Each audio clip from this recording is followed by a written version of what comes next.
ng mga iyon? Huwag, sagot niya. Baka mabunot pati trigo. Hayaan na ninyo lumago kapwa hanggang sa anihan. Pag-aani ay sasabihin ko sa mga tagapag-aani, ipunin muna ninyo ang mga damo at inyong pagbigkis-bigkisin upang sunugin. At ang trigo ay inyong tipunin sa aking kamalig. Ang mabuting balita na ating kaligtasan. Pinupuri ka namin, Panginoong Heso Kristo. Nung ako ay nasa dati ko pang parokya,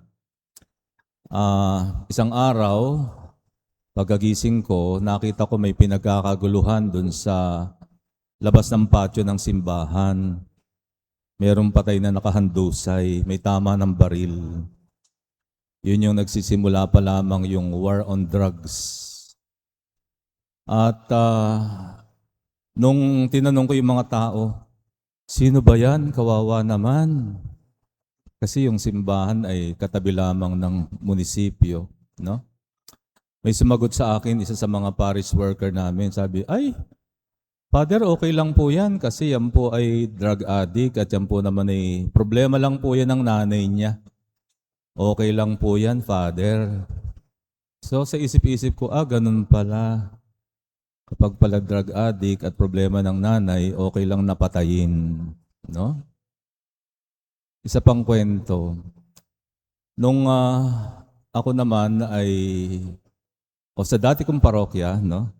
Nabalitaan ko na isa sa dati kong mga lay minister na napakabuti, mahal na mahal ng kanyang asawa at mga anak. Isang ularang may asawa, tatay at asawa. At napakasipag na lay minister. Ang tinamaan ng kidlat at namatay habang gumagawa sa kanyang bukid. At nung iti akin ng pinagdadasal, sabi ko, Lord, ang dami-dami naman taong masama. Bakit ito pang taong ito na napakabuti, napakabait, ang tinamaan ng kidlat? Sana yun lang mga taong masasama ang tinatamaan ng kidlat. So nahuli ko yung sarili ko. Ako rin pala ay sumasang-ayon na lahat ng mga taong masama dapat ay tamaan ng nalaman ng kidlat. No? Sa palagay ko, tayo mga kapatid, ay marami sa atin ay sumasang-ayon din na dapat lahat ng taong masama sa mundong ito ay patayin na lamang.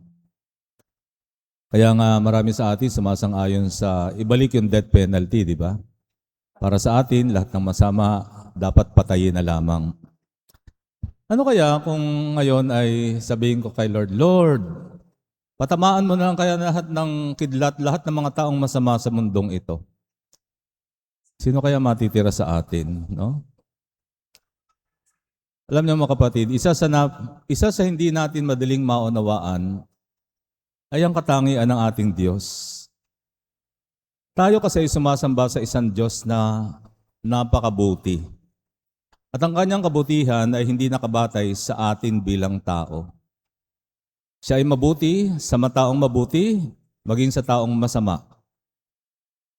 Pinagpapala niya ang mga taong mabuti, gayon din ang mga taong masama. Kaya nga pinasisikat niyang araw, pinauulan niya sa mga taong mabuti, gayon din sa mga taong masama. Pantay-pantay kasi ang pagmamahal ng Diyos. At yun ang hindi natin kayang unawain, na hindi nakabatay sa ating kabutihan, ang kabutihan ng Diyos. Our God is a good God, period. Regardless of whether we are good or we are holy or sinners. Pantay-pantay.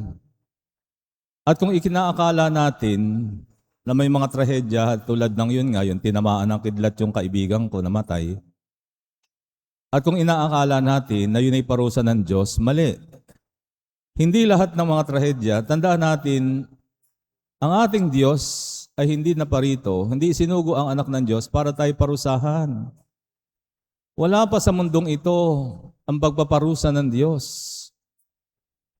Bakit pinapanatili ng Diyos na magkakasama ang mga taong mabuti at masama? Habang tayo nasa mundong ito, lahat tayo ay binibigyan ng pantay-pantay na pagkakataon upang mabuhay ng matuwid. So yung mga taong naliligaw na landas, binibigyan sila ng pagkakataong ituwid ang kalambuhay habang nasa mundong ito. Kaya nga habang sa mundong ito, walang paghuhukom na mangyayari pa. Walang pagpaparusa pa na gagawin ng Diyos.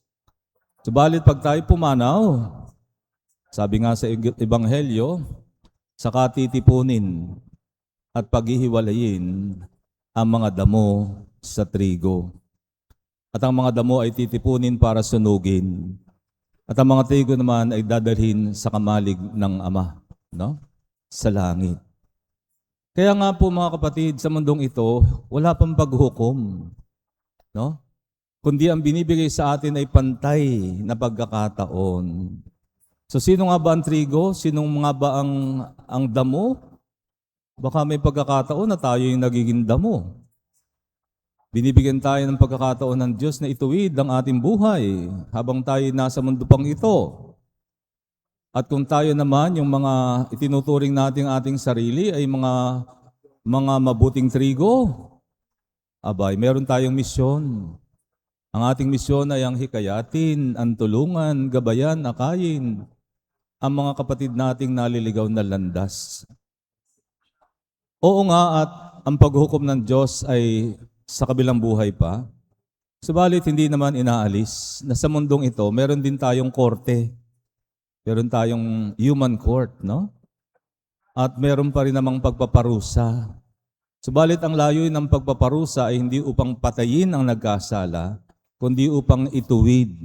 No? Upang ituwid, hindi upang patayin. Kaya nga po marami sa mga bansa ngayon na dati ay mga may death penalty, tandaan natin tayo rin ay dating may death penalty, ito ay inaalis na. Sabi nila magiging deterrent, hindi naman palaging nagiging deterrent. Marami pa rin po ay patuloy pa rin ang krimen, no?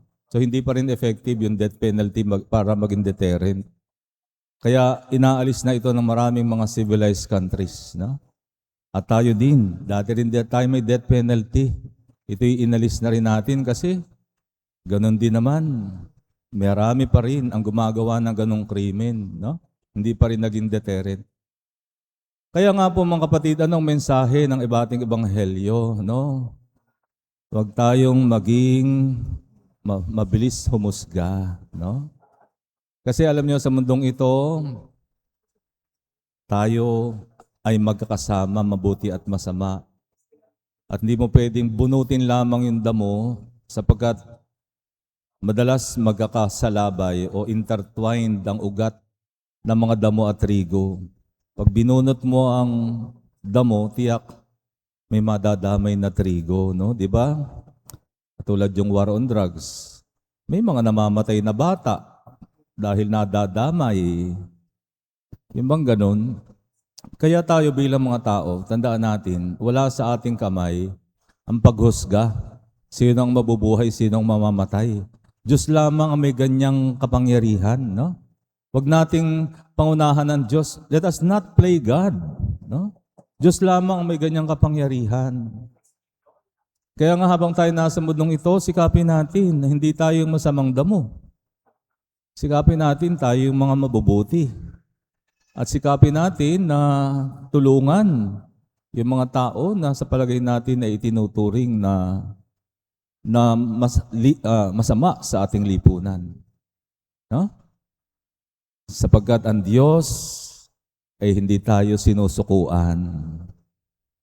Binibigyan tayo ng sapat na pagkakataon para baguhin ang ating buhay. Tumayo tayo, pahayag natin ang ating pananampalataya. Sumasampalataya ako Sa Diyos amang makapangyarihan sa lahat, na may gawa ng